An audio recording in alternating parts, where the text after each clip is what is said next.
Ciao a tutti, oggi una ricetta particolarissima, calzoni a ventaglio, piegati in modo che vengano 3 strati di gusto, in 3 gusti diversi, quindi particolarissimi. Vi ho incuriosito abbastanza? Dai, prepariamoli. Iniziamo. 250 ml di acqua o latte, 15 g di lievito di birra,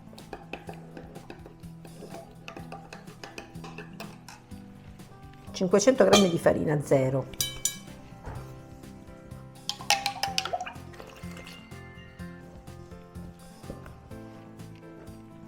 un cucchiaino di zucchero, 7-8 grammi circa,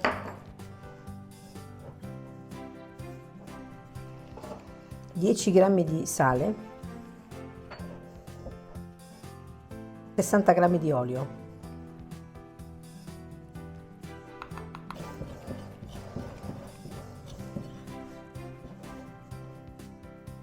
impasto a mano.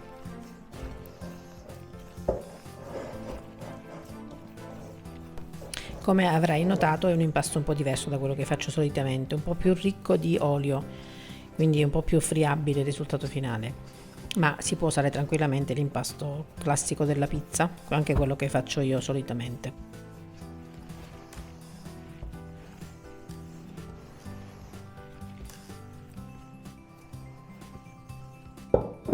Lo facciamo rilassare per 30 minuti almeno, 30-40, poi faremo le pieghe. E dopo 30 minuti vedi come inizia la lievitazione, quindi si crea una sorta di vapore e si stende meglio, vedi com'è più elastica. Quindi allargo, piego e faccio 2 pieghe di rinforzo. Questo, come vi dico sempre optional, nel senso che puoi anche non farlo questo passaggio, vengono bene ugualmente, però secondo me negli impasti lievitati questo è sempre un di più che fa sì che l'impasto diventi più tenace, più lavorabile e cresce anche meglio.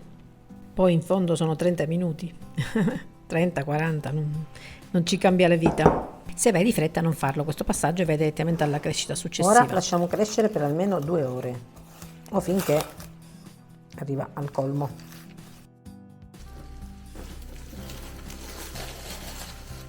Ecco, vedi, questo dicevo quando facciamo le pieghe.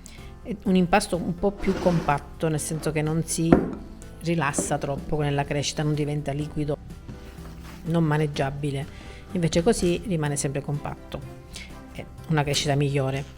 Allargo leggermente l'impasto e divido in 8 parti uguali.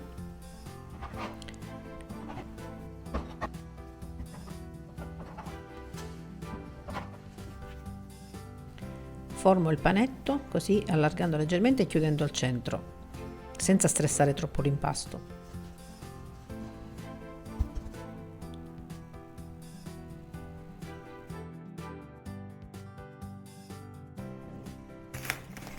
Copro e lascio rilassare di nuovo 30-40 minuti. Intanto faccio vedere come ho preparato i broccoletti di rapa. Ho messo olio, aglio, peperoncino in una padella e aggiungo i broccoletti di rapa o friarielli, dipende come li chiamate da quale parte d'Italia, già scaldati naturalmente. Li ripasso in padella con un po' di sale e li lascio soffriggere per un po'.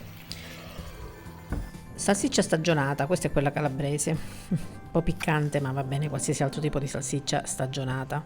Salame, la taglio sottile sottile. Si può usare anche la salsiccia fresca, però deve essere cotta naturalmente.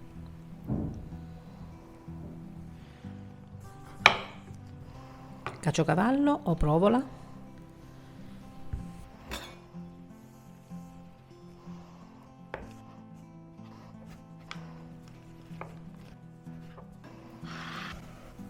intanto i broccoletti si sono asciugati bene, io non li faccio fare troppo fritti, diciamo, piacciono che rimangano un po' verdi, e tolgo l'aglio e il peperoncino e li faccio raffreddare. Andiamo ai panetti che sono leggermente cresciuti come vedi e li stendo a mano o col mattarello come preferisci.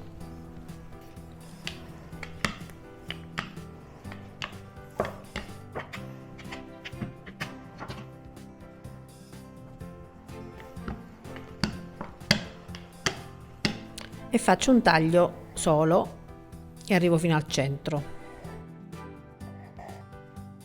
Ora, in alcuni, in 4 diciamo che sono quelli che preferisco di più, metto i broccoletti,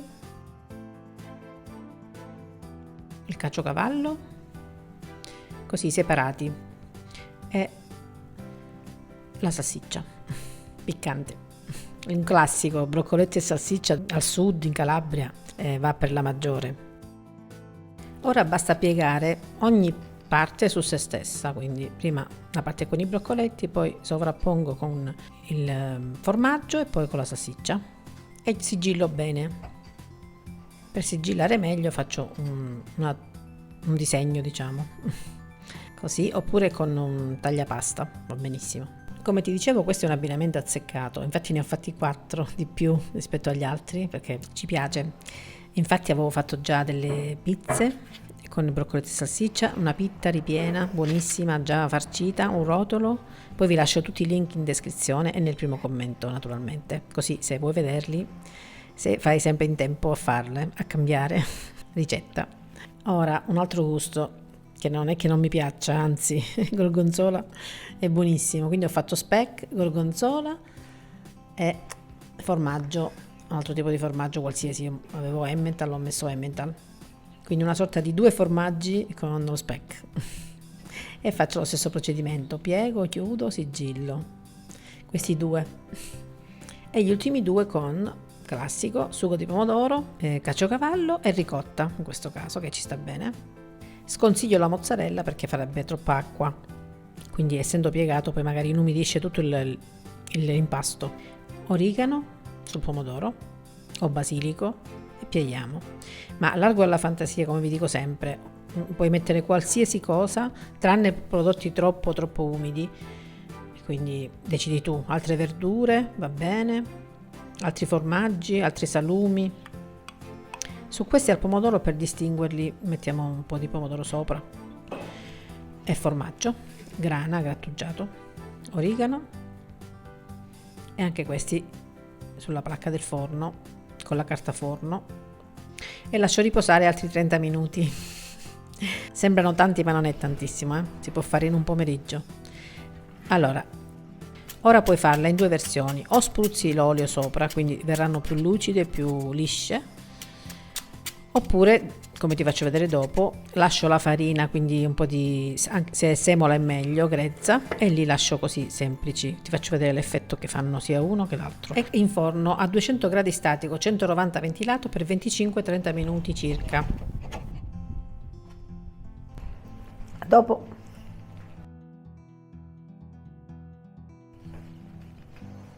Ecco, questa è la versione con l'olio spennellato sopra. Sono molto più friabili.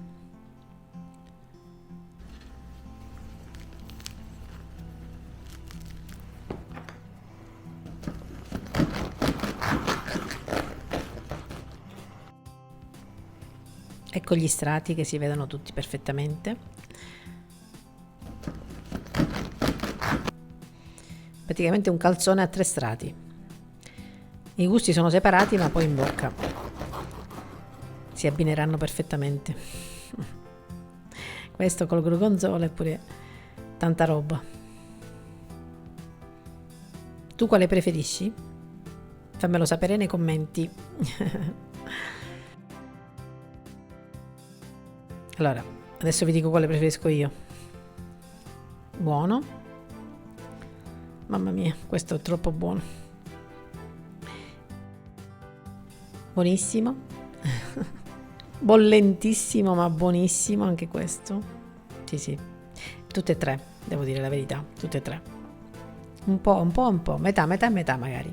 Ecco, questa è la versione che vi dicevo invece con la farina sopra, con la semola, più rustico.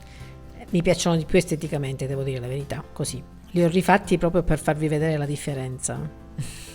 Mi sono sacrificata, ci siamo sacrificati a mangiarli nuovamente. Grazie per la visione come sempre, se ancora non l'hai fatto iscriviti al canale, è gratis. Grazie per tutto, grazie per essere arrivati a fine video. Ciao ciao!